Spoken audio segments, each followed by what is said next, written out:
ආයුබෝවන් ආදරණීය දරුවනේ අද අපේ චිත්‍ර පාඩමෙන් අපි කතා කරන්නේ ද්‍රව්‍ය සම්පින්ඩනයේ පේපර් එකේ රේඛා අධ්‍යයනය ගැන. සාමාන්‍ය පෙළ චිත්‍ර කලා විෂයෙන් විභාගෙට පෙනී ඉන්න දරුවන්ට අනිවාර්යයෙන්ම අදින්න ඕන චිත්‍රයක් තමයි ද්‍රව්‍ය සම්පින්ඩනය. එහෙම නැත්නම් ද්‍රව්‍ය සංරචනය, ද්‍රව්‍ය බලා ඇඳීම කියලාත් කියනවා. චිත්‍ර විෂයට පේපර් 3ක් තියෙනවනේ. ඒකෙන් දෙවනි පේපර් එක තමයි මේ. පොදුවේ හැමෝටම අඳින්න ඕන පේපර් එකක්. ද්‍රව්‍ය සම්පින්ඩනය ගැන කතා කරද්දී දරුවෝ ගොඩ දෙනෙක් හිතන්නේ ප්‍රායෝගික ක්‍රියාකාරකම් පේපර් දෙකක් තියෙනවනේ. ඒ පේපර් දෙකෙන් හරිම අමාරු පේපර් එක තමයි මේ ද්‍රව්‍ය සම්පින්ඩනයේ පේපර් එක කියලා. ඒත් එහෙම නෑ. අභ්‍යාසවල යෙදිලා පුරුදු පුහුණු වුණොත් මේ පේපර් එක තමයි ඔයාලට ලේසිම පේපර් එක වෙන්නේ. නිරන්තර පුහුණුව, නිරන්තරයෙන් අභ්‍යාස කිරීම තමයි වැදගත් වෙන්නේ. එහෙම වුණොත් මේ පේපර් එක ඔයාලට බොහොම පහසු වේවි. එහෙමනම් දරුවනේ මේ පාඩම කරන්න කලින් ද්‍රව්‍ය සම්පින්ඩන වලට උදාහරණ ටිකක් අපි බලලෙමු. මේ ඔයාලට පෙන්වන්නේ ආසන්න අවුරුදු කීපය තුළ සාමාන්‍ය පෙළ චිත්‍ර පේපර් එකට ආපු ද්‍රව්‍ය සම්පින්ඩන කීපයක්.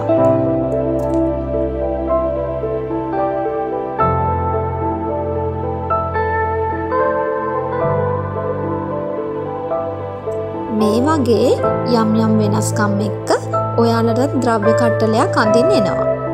සාමාන්‍ය පෙළ දරුවන්ට ද්‍රව්‍ය බලා ඇඳීමේදී චිත්‍ර දෙකක් අඳින්න එනවා. එකක් තමයි රේඛා අධ්‍යයනය. අනිත් එක වර්ණ චිත්‍රය. සම්පූර්ණ ද්‍රව්‍ය කට්ටලය ඇඳලා වර්ණ කරන්න එනවා. ඉතින් මේ දරුවෝ හැමෝටම ද්‍රව්‍ය සම්පින්ඩනයේ මුල ඉඳලා ඉගෙන ගැනීම වැදගත්. අද මම ඔයාලට කියලා දෙන්න යන්නේ මේ චිත්‍ර දෙකෙන් මුල් චිත්‍රය වන රේඛා අධ්‍යයනය මුල ඉඳලා සරලව අපි ඇඳගන්නේ කොහොමද කියලා.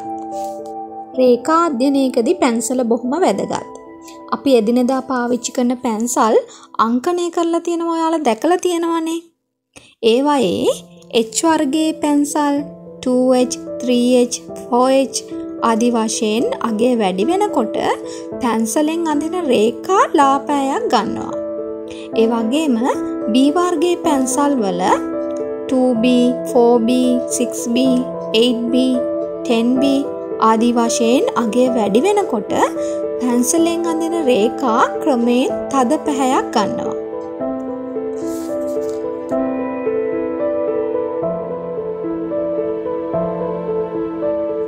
අද මම මේ රේඛා අධ්‍යයනය සඳහා 2B, 4B, 6B පැන්සල් 3ක් පමණයි යොදාගන්නේ.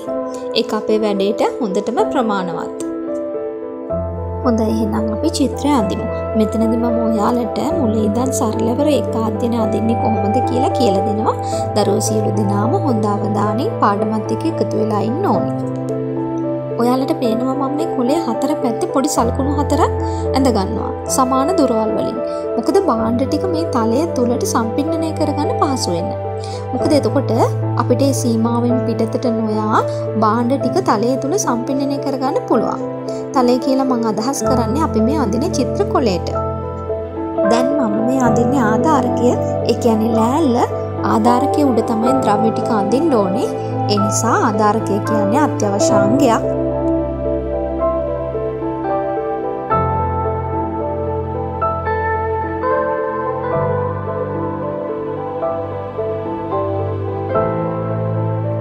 ගණකයේ ඇරුණම පර්යාවලෝකනය පෙන්වන්න පුළුවන් තවත් එකක් තමයි මේ ලෑල්ල. අපි ඒ ගැන අවබෝධයෙන් ඉන්න ඕනේ.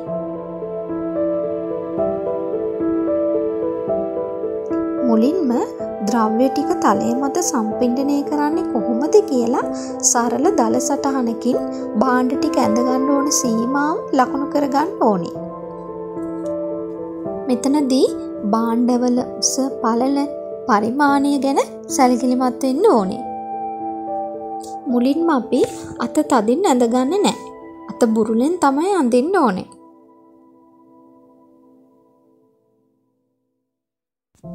ඔන්න දැන් අත බුරුලෙන් අපි භාණ්ඩ ටික එන්න ඕනේ සීමාව ලකුණු කරගත්තානේ.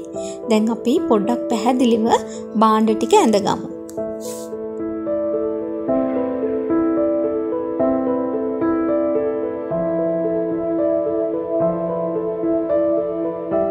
මුලින්ම සියලුම ද්‍රව්‍ය වල සම්පූර්ණ ද්‍රව්‍යම ඇඳ ගන්න ඕනේ. මොකද එහෙම නොඇන්දොත් ඒවායේ නියම ස්වභාවය අපිට ලබා ගන්න බෑ.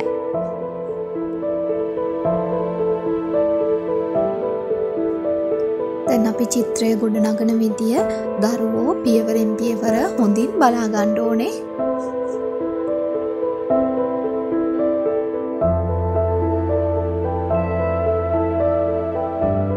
මේ ද්‍රව්‍ය සම්පින්ඩන චිත්‍රවල ඝනකයක හෝ ඝන කාබයක හැඩයක් අපිට අනිවාර්යයෙන්ම අඳින්න එනවා. මේක පෙට්ටියක් වෙන්න පුළුවන්, එහෙම නැත්නම් ඩික්ෂනරි එකක් වෙන්න පුළුවන්. මේ වගේ ඕනෑම ඝනකයක ඝන කාබයක හැඩයක් අපිට අඳින්න එනවා. ඒ වගේම තමයි සිලින්ඩරාකාර හැඩයක්. මේක වීදුරුවක් වෙන්න පුළුවන්, වීදුරු බෝතලයක් වෙන්න පුළුවන්, ජොග්ගුවක් වෙන්න පුළුවන්. මේ වගේ ඕනෑම සිලින්ඩරාකාර හැඩයක් අපිට අඳින්න එන්න පුළුවන්. ඒ වගේම ගෝලාකාර හැඩයක්. මේ ගෝලාකාර හැඩය පළතුරු ගෙඩියක් වෙන්න පුළුවන්, එහෙම නැත්නම් බෝලයක් වෙන්න පුළුවන්, පොල් ගෙඩියක්, තැඹිලි ගෙඩියක්, එහෙම නැත්නම් මැටි කලයක්. මේ වගේ ඕනෑම දෙයක් වෙන්න පුළුවන්.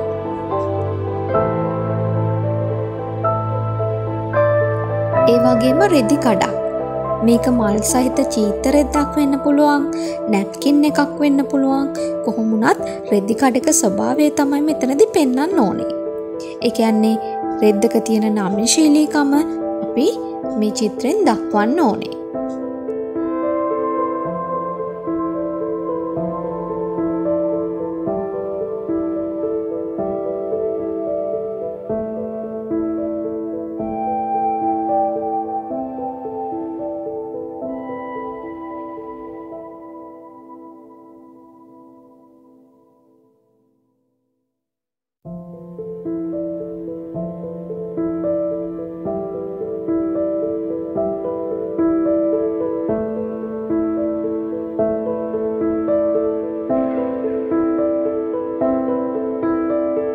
ඊළඟට දරුවනේ අනිවාර්යෙන්ම අඳින්න එකක් තමයි කොළාත්ත.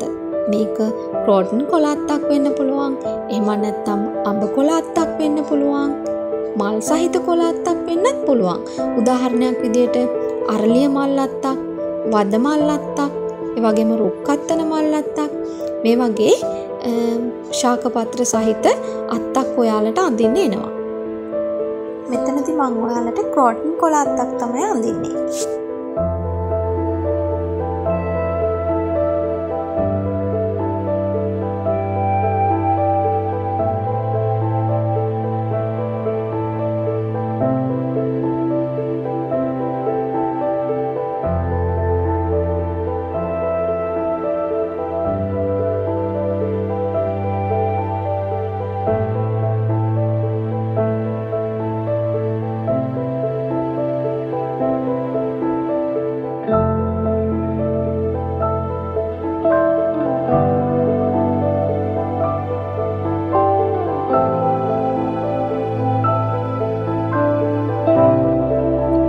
දැන් අපිට නොපෙනෙන කොටස් මකලා දාන්න පුළුවන්.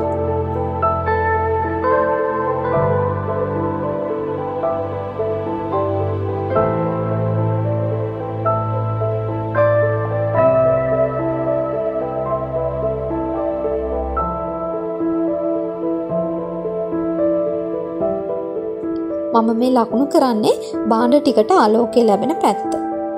අපි එළි අඳුර දැක්වීමේදී ආලෝකය භාණ්ඩ ටිකට මොන පැත්තෙන්ද ලැබෙන්නේ කියන එක ගැන අවබෝධයක් තියෙන්න ඕනේ.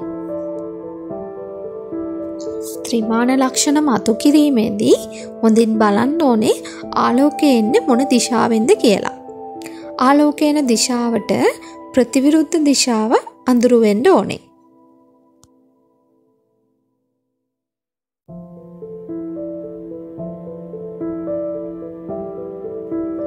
ඔන්න දරුවනේ දැන් පියවරින් පියවර ත්‍රිමාන ලක්ෂණ මතු කරන විදිය හොඳින් බලන්න ඕනේ.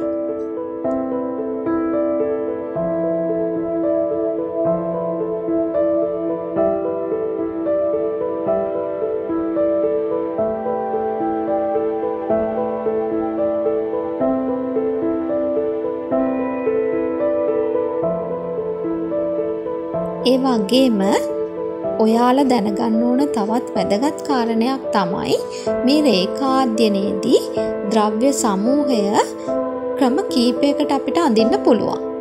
එකක් තමයි මේ ද්‍රව්‍ය ටික තියෙන විදියට බැඳලා එළිය අඳුර දක්වලා වර්ණ කරන එක. තවත් ක්‍රමයක් තමයි මේ භාණ්ඩ ද්‍රව්‍ය වෙන වෙනම ඇඳලා එළිය අඳුර දක්වලා වර්ණ කරන එක. මම මේ අද ඔයාලට කියලා දෙන්නේ ද්‍රව්‍ය සමූහය ඒ තියෙන විදියට මැඳලා එළිය අඳුර දක්වලා අපි වර්ණ කරන්නේ කොහොමද කියලා. මේ කුමන ක්‍රමයකට කරත් රේඛා අධ්‍යයනයක් කිරීමේ අවශ්‍ය වෙන්නේ. මෙතනදී බලන්නේ ද්‍රව්‍ය සමූහය හොඳින් අධ්‍යයනය කරලාද කියන වග, ඒ වගේම ඔබ භාවිතා කරලා තියෙන ක්‍රම ශිල්ප, ඒ කියන්නේ පැන්සල භාවිතා කරලා තියෙන විදිය, ද්‍රව්‍යයන්ගේ ගති ස්වභාවය පිළිබඳ ඔබට දැනුමක් තියෙනවද කියලා, ඒ වගේම රේඛා භාවිතය, මේ රේඛා භාවිතය මගේ ත්‍රිමාන ලක්ෂණ මතු කරලා තියෙනවද කියලා, මේ වගේ දේවල් තමයි වැදගත් වෙන්නේ. තව දෙයක් තමයි ද්‍රව්‍යයන්ගේ මතුපිට ස්වභාවය දැක්වීම. ඒ කියන්නේ උදාහරණයක් විදියට වීදුරු බෝතලයක මතුපිට ස්වභාවය වගේ නෙමෙයි මැටි කලයක මතුපිට ස්වභාවය. අන්න ඒ විදියට ඒ වෙනස අවබෝධ කරගෙන ඔබ රේඛාව භාවිතා කරලා තියනවද කියන එක වැදගත්.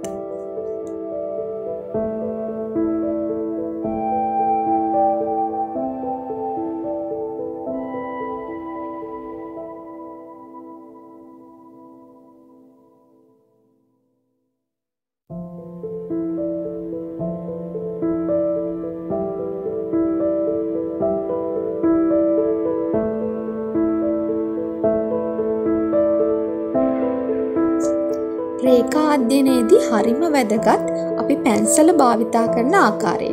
මොකද පැන්සලට යොදන පීඩනය අනුව රේඛාව තද පාටත් ලා පාටත් වෙනවා.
මම මේ දැන් පෝබී පැන්සල යොදාගෙන තමයි අඳුරු වෙන්න ඕන තැන් අඳුරු කරන්නේ. එන්න ඊළඟට දැන් 6B පැන්සලෙන් තමයි තව පොඩ්ඩක් අඳුරු කරන්නේ අඳුරු විය යුතු තැන්. ඒ වගේ ක්‍රමයෙන් තමයි අපි එළිය අඳුර දක්වන්නේ, එකපාරටම තද පාටින් අපි පාට කරන්නේ නැහැ.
ඒ වගේම දරුවෝ දැනගත යුතු තවත් කාරණයක් තමයි ද්‍රව්‍ය සම්පින්ඩන පේපර් එකේ පළමුවෙනි නිර්ණායකයේ යටතේ ලකුණු හිමි වෙන්නේ මේ රේඛා අධ්‍යයනයට. ඒ වගේම මෙතෙන්දී රේඛා අධ්‍යයනයට වැඩි කාලයක් යොදා ගන්න එපා. උපරිම අඩු කාලයකින් මේ චිත්‍රය නිම කරන්න උත්සාහ කරන්න. වර්ණ චිත්‍රය සඳහා තමයි අපි ලොකු කාලයක් යොදවන්න ඕනේ.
පසුබිම වර්ණ කිරීමේදී සමහර තැන්වල භාණ්ඩය මතුවලා පේන්න පසුබිම අඳුරු කරන්න පුළුවන්.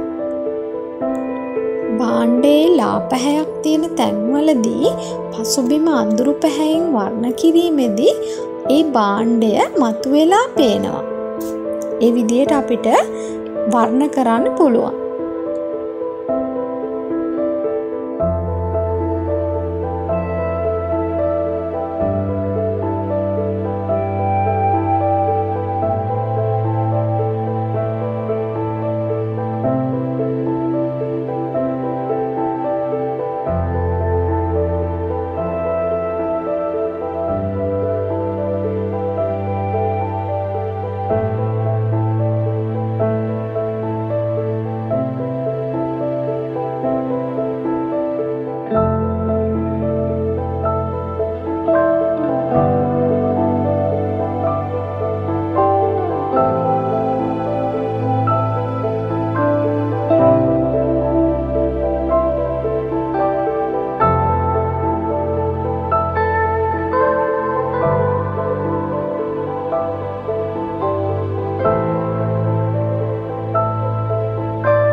ඔන්න දරුවනේ අපි ද්‍රව්‍ය සම්පින්ඩන චිත්‍රයේ රේඛා අධ්‍යයනය අවසන් කරා.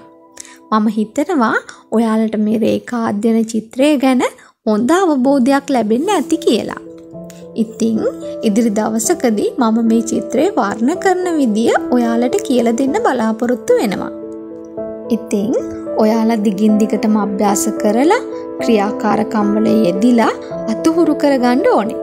එතකොට ඔයාලට හිතේවි ද්‍රව්‍ය සම්පින්ඩන පේපර් එක හරිම පහසු පේපර් එකක් කියලා. ඉතින් එහෙනම් තවත් අලුත් පාඩමකින් හමු වෙමු. එතෙක් ඔයාලා සියලු දෙනාටම ජයග්‍රාහී අනාගතයක් ප්‍රාර්ථනා කරනවා. ආයුබෝවන්.